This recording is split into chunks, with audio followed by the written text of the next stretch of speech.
In our Wonderful Day in the Lord podcast, we are now going to conclude our look at the book of Leviticus by looking at chapters 25 through 27. And again, I don't encourage you to read every word with great detail.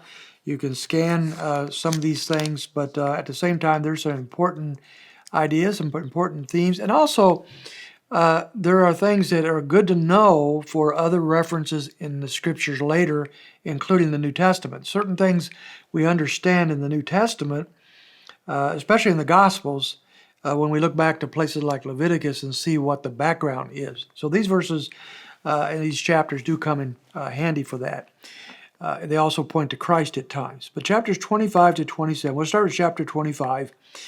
They're called, the Lord is telling them that He's going to make provisions for them.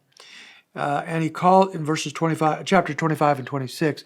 Then He calls them to obedience in chapter 27. The first set of provisions has to do with the land in chapter 25.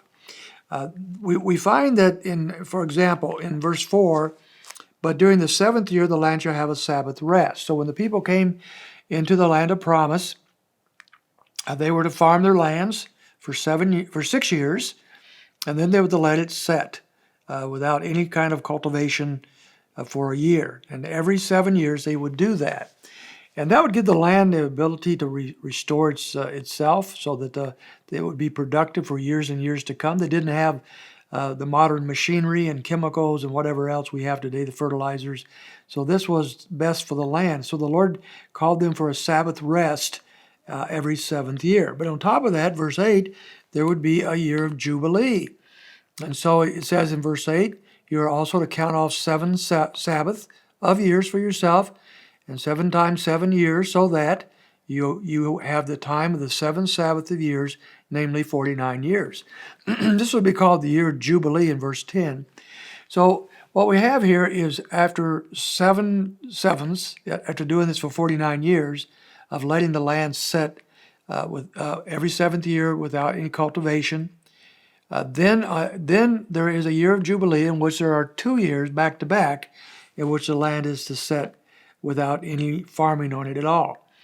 So that would enable the land to really regenerate and be more useful to them at that time. Now so that is what He does for the land, but there's 2 problems with this, as you might surmise. Number one, what are you going to do during those years when there's no harvest? How are you going to feed yourself? And especially during the year of Jubilee, when you're going to have 2 full years of no harvest, and therefore, how do you feed yourself? How are you going to do that? Well, of course, this is going to be an act of trust. You're going to have to believe in God. But He does mention how He's going to do that in verse 21. He says, then I will so order my blessing for you in the 6th year, that it will bring forth the crop for 3 years. He says you're going to have 2 years here where you have no productivity, no crop being harvested. And then you're going to have to plant again. It's going to be a 3rd year before you have produce. How are you going to live during that time? The Lord said, I will make provision. I will give you such a harvest going into the year of Jubilee that everything will be taken care of. So it's a matter of trust. Do you believe that God will do what God says He will do? And so He gives them this opportunity to trust in Him. And then there's another issue that He has to provide for, and that is and this is something we need to recognize, that the land itself belonged to certain families and clans, and it was never to be permanently sold. It could be basically rented out or leased, but at the year of Jubilee, verse 10 and verse 15, the land reverted back to the original families and clans. And so this was a very unique portion of what God provided here. He wanted to keep these properties in the hands of the families, so it doesn't get spread out all over many different groups of people, and just to move towards simply the rich people, and the poor people get left out. So this is a wonderful provision that was given at that time. And then there's the second set of provision has to do with the people, verse 10. And what about the people themselves? He says, verse 10, and thus shall you consecrate the 50th year and proclaim a release through the land to all of its inhabitants. It shall be a jubilee for you, and each of you shall return to his own property, and each of you shall return to his own family. So if you got in a situation where you had to sell yourself into slavery to live, on the year of Jubilee, you were released.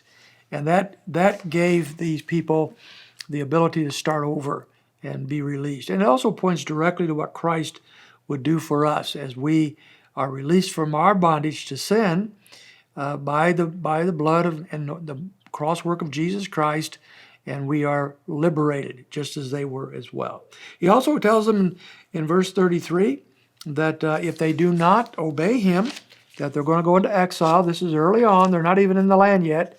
And he's telling them that they're going to go into exile if they disobey him. But they always had the opportunity to repent. Verse 40, and God would then restore them and remember the covenant with them and forgive them. So these latter chapters of Leviticus have a lot to look at, and I hope you have enjoyed reading the book of Leviticus, maybe for the first time in your life.